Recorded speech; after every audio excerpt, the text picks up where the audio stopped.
Happy Saturday, everybody. I hope you guys are having a great weekend. The rent implosion is here, and we're not only seeing 2 months free, not 3 months free, but now apparently, according to an unverified tweet, 5 months free. Now, who knows? It's Twitter, but the fact is the rent implosion is here. And if you think that we're on the other side of this, just wait until you see what's being reported for 2024. This is going to impact everyone in the housing market, whether you're buying, selling, renting, investing. It will impact you. It's crucial that you know this. So let's get into the data. Let's figure out what's going on and let's see what we can do about it. So we all know Nashville's supply story is crazy. And now for the first time, I'm seeing a 5-month concession on a lease up in the Gulch.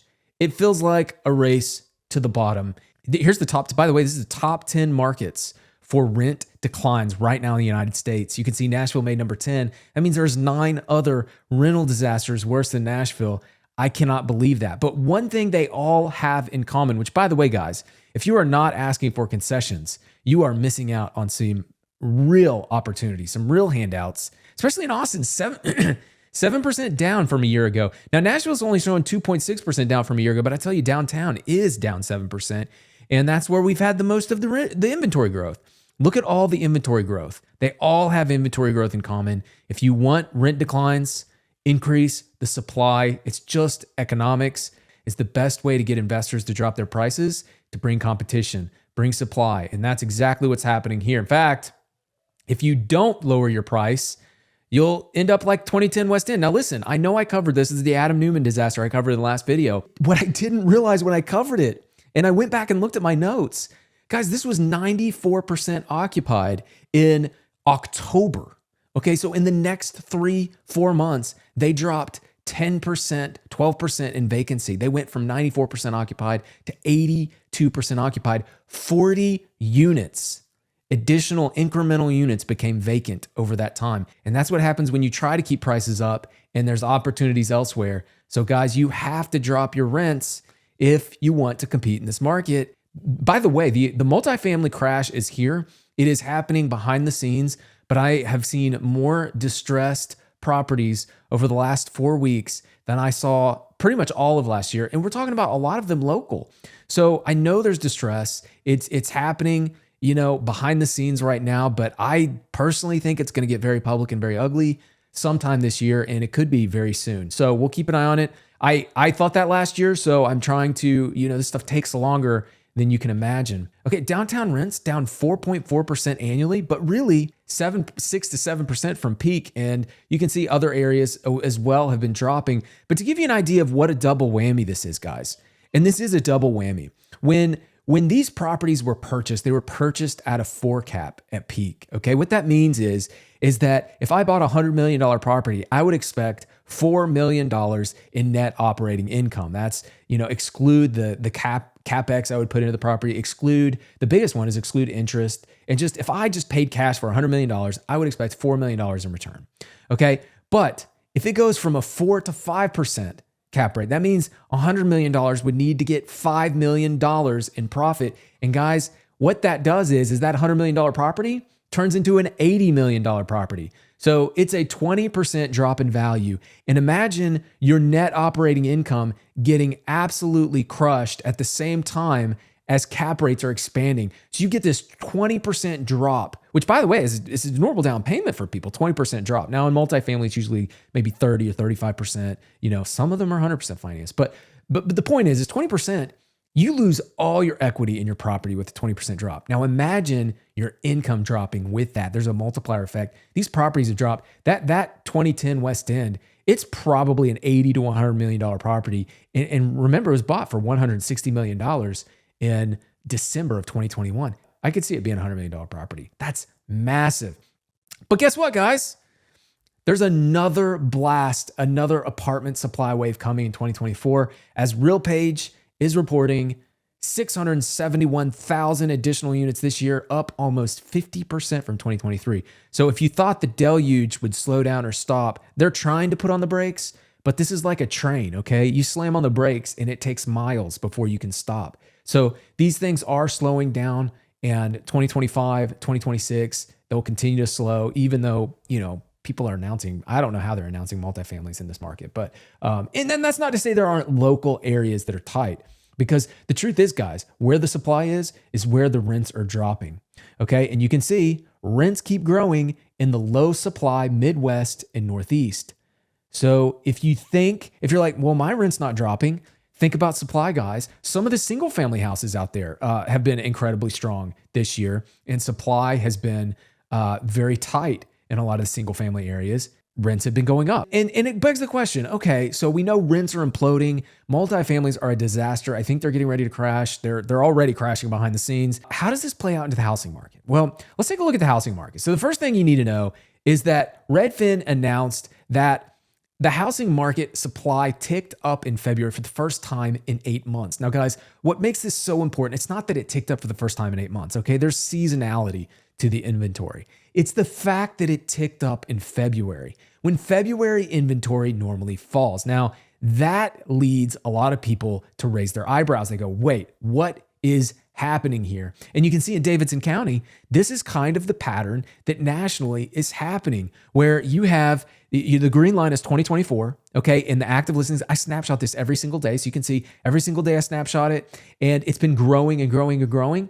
And at the same time, if you look at last year at this time, Davidson County active listings were shrinking in the single family market. So you're getting more opportunities to buy. Now, are we seeing this translate to price drops? The answer is no, we're not. Nationally, the median sales price, according to Redfin data, is up 5%. Now, this jives with a lot of other data out there, including Nashville. You remember I posted this on my Substack, but February data came in 478. This is a scorching number for median sales price. And the reason it's scorching is because it takes us back to tie our 2023 high. And if you go back before that, it's in line with July of 2022. So we're getting back almost to peak pricing. Now, peak prices were at 500. And I'll tell you, I don't care how anybody defines it, prices crashed in Nashville in 2022 on the back half of the year. Okay. And they have not recovered in a lot of areas. In fact, there are a lot of areas that have stabilized at this new price. Now, the other thing you have to think about here, when we do measure median price, it doesn't necessarily mean house prices are going up or down. Okay. If the mix changes, like say there is a group of people that were buying that got completely priced out and they think, I'm just going to rent, and they disappear from the market, then you could see the median price shoot up while there's a complete disaster happening in price bands. That's why price bands are so important. It's one of the narratives that I feel like is completely missing from the market. And I don't have price bands on this video. I've talked about it in the past, but guys, listen, in Williamson County, $1 million plus listings, they're up year over year. Okay. Under $1 million, down 25%. So when you see active listings being higher, you still got to ask yourself, what's the mix? And is it driving this median price higher? Is this real? Now, I'll tell you, there are real appreciation happening in some neighborhoods right now. Okay. So I'm not dismissing this number. It's a very strong number. And I do believe that prices are in general headed up right now.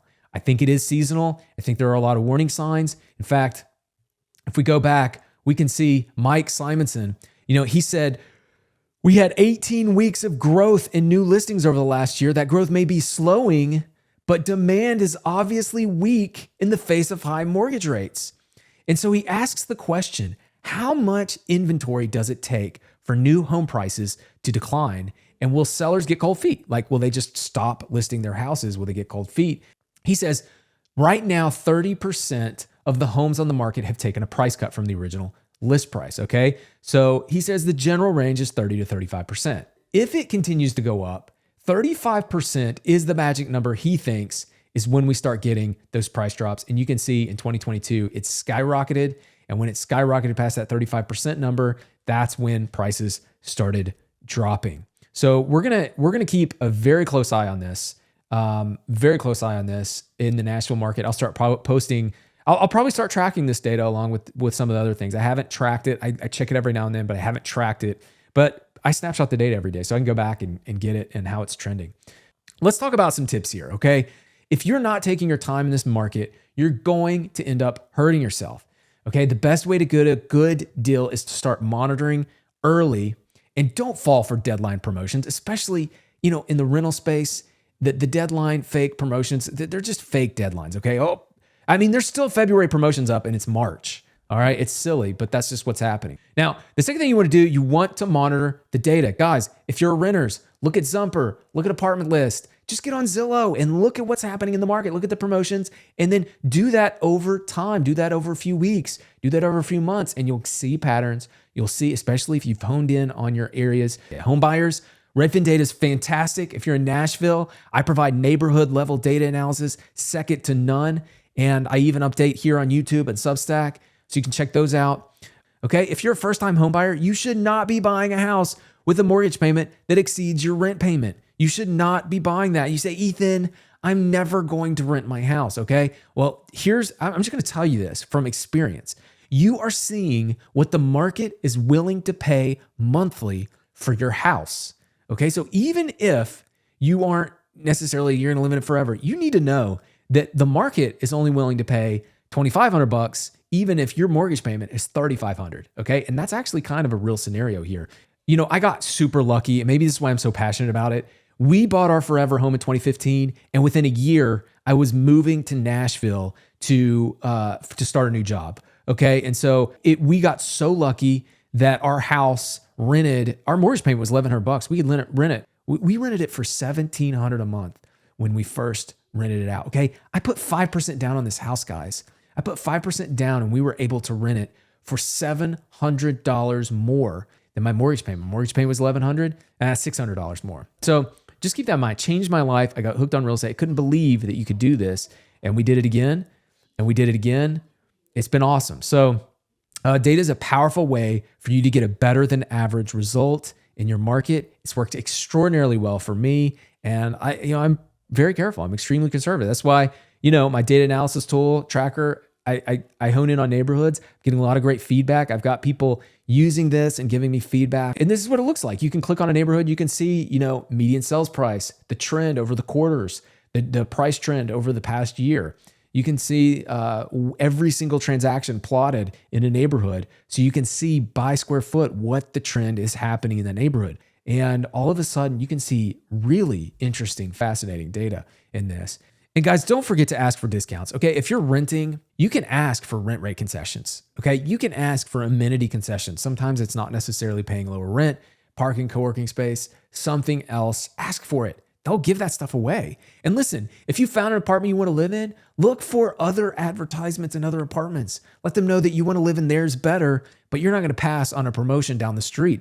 If you get a 5-month promotion, please let me know. I'd love to see somebody getting 5 months free. And I'd love to know how it normalizes to your actual monthly rate, where it compares to the market. So, by the way, if you're buying, if the property's been on the market 7 days, you should be asking for at least 5% off your list price. You should expect 3% at closing. Guys, that's just math. That's very normal. People, any property that sits for more than 7 days, they are not expecting full price 99.9% of the time, especially if they have a normal agent. I mean, nobody's going to price it. They're going to price it high.